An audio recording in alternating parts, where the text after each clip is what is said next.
नमस्कार दोस्तों, टूनी the blogger में आप सबका फिर से स्वागत है। दोस्तों आज की इस वीडियो में मैं आप लोगों को बताने वाली हूँ 14 मई यानी अक्षय तृतीया के दिन विजन बोर्ड का क्या वैल्यू होता है और क्यों लगाना चाहिए, और साथ में मैं आप लोगों को बताऊंगी कि कुछ छोटे छोटे उपाय साल भर आपको पैसे की तंगी से दूर रख सकता है। लेकिन वो सारी चीज़ें आज की इस वीडियो में। हमेशा की तरह आगे बढ़ने से पहले चैनल को सब्सक्राइब कीजिए, बेल बटन को दबाइए। वीडियोस अच्छी लगती है तो लाइक शेयर एंड कमेंट करना बिल्कुल भी मत भूलिए। आगे बढ़ते हैं दोस्तों। वैशाख माह के शुक्ल पक्ष की तृतीय तिथि को अक्षय तृतीया नाम से जाना जाता है और इसे इसी दिन मनाया भी जाता है। इस साल अक्षय तृतीया 2021 यानी 14 मई को आया है और दिन शुक्रवार का है।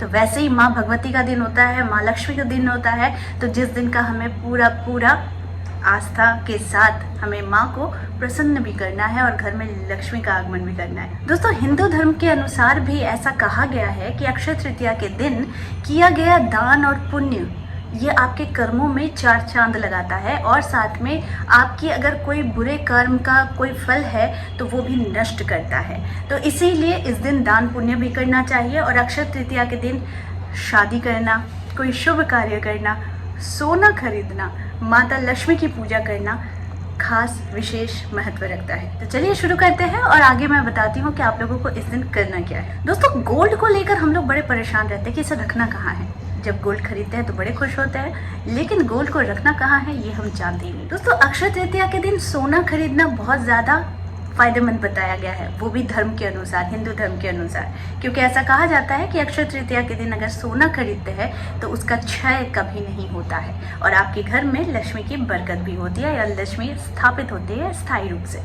कुछ विशेष दिन में सोना खरीदना बड़ा ही मंगलमय इसलिए कहा जाता है क्योंकि वो विशेष दिन किसी पुण्य तिथियों के अनुसार ही बनती है। तो इसलिए आप सोना खरीदे, डायमंड खरीदे, ज्वेलरी खरीदे किसी भी चीज़ का, या फिर आप कह लीजिए कि घर खरीदे, गाड़ी खरीदे, तो ये अक्षय तृतीया का दिन होता है सर्वश्रेष्ठ। तो आप अगर सोना खरीद रहे हैं तो इसे जानना भी ज़रूरी है कि आप इसको इसे रखना कहाँ है।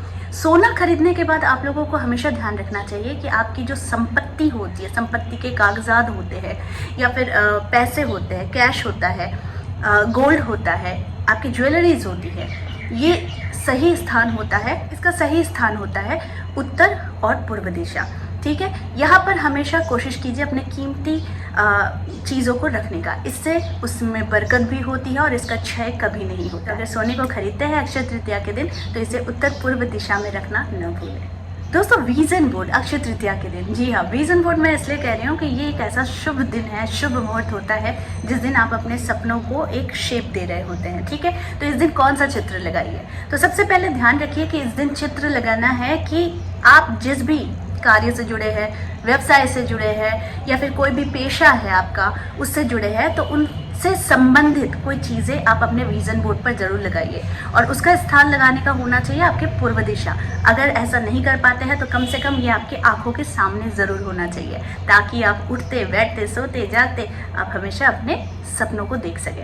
ऐसा अगर करते हैं तो आप देखेंगे बहुत ही जल्दी आपको सफलता ज़रूर मिलेगी। और आपकी कोई भी इच्छा है किसी अच्छे कंपनी में काम करने की तो भी वो पूर्ण होगी, व्यवसाय में सफलता चाहते वो पूर्ण होगी, पेशा अगर नहीं चल रहा है तो वो भी चलने लगेगा। खास बात का ध्यान रखना है कि अगर सब चीज़ सारी तिथियों में आप सब कुछ एकदम बिल्कुल सही करते हैं लेकिन घर में वास्तु दोष रह ही जाता है, तो इस बात का ध्यान रखिए। यानी नल से पानी टपकना नहीं चाहिए हमेशा, अननेसेसरी। ठीक है, तो अननेसेसरी अगर किसी भी चीज़ का फ्लो होता है तो वो बर्बाद ही होता है। तो इसीलिए इसे वास्तुशास्त्र में कहा गया है कि कभी भी नल से पानी का टपकना नहीं चाहिए, क्योंकि ये खास करके अक्षय तृतीया के दिन घर के सभी नलों को अगर आप ठीक करवाते हैं, टूटी है तो इस दिन ठीक करवा लीजिए। इससे भी कहा जाता है कि माँ लक्ष्मी का स्थायी रूप से वास होता है अगर आप टूटी फूटी चीज़ों का उस दिन करेक्शन करवाते हैं। ठीक है, तो ये भी बहुत ज़रूरी है क्योंकि पानी का बहना यानी पैसा, ठीक है, वो बहता चला जाता है। आपके पास मनी तो आता है, रुकता नहीं है, या फिर मनी का इनकम करने का कोई साधन नहीं होता है आपके पास। तो इसीलिए घर का नल हमेशा बहुत इंपॉर्टेंट होता है, इसको ज़रूर ध्यान में रखिएगा। साफ सफाई, जी हाँ, अब आप आश्चर्य होंगे, अक्षय तृतीया के दिन साफ सफाई का बहुत ज़्यादा ध्यान रखिएगा, क्योंकि इस दिन कहा जाता है कि लक्ष्मी को हम आदर सम्मान के स्वरूप घर पे बुलाते हैं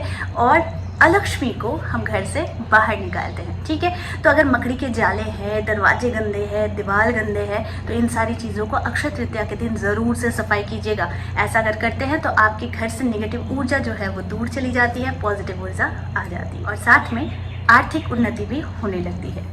अंतिम उपाय जो होता है कि इस दिन लक्ष्मी गणेश की पूजा ज़रूर कीजिए। ऐसा अगर करते हैं तो आर्थिक संबंधी कोई परेशानी है वो दूर होती है।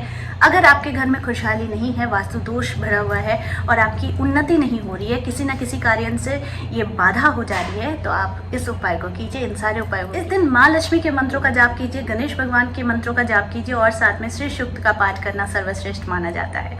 तो अगर आप ऐसा करते हैं और इस दिन खास करके घर की महिलाएं बहुत सुंदर तरीके से सज कर रहिए और अच्छे से वेलकम कीजिए माँ लक्ष्मी का, अपने घर के सुख शांति के लिए प्रार्थना कीजिए, भगवान आपको ज़रूर इसमें उन्नति ज़रूर दे। आई होप आज का वीडियो आप लोगों को अच्छा लगा होगा। इस तरह के वीडियोस मैं आप लोगों तक लाते रहूँगी। आज के लिए बस इतना ही, फिर मिलेंगे एक नए टॉपिक के साथ। तब तक के लिए आप सबको मेरा प्यार भरा नमस्कार।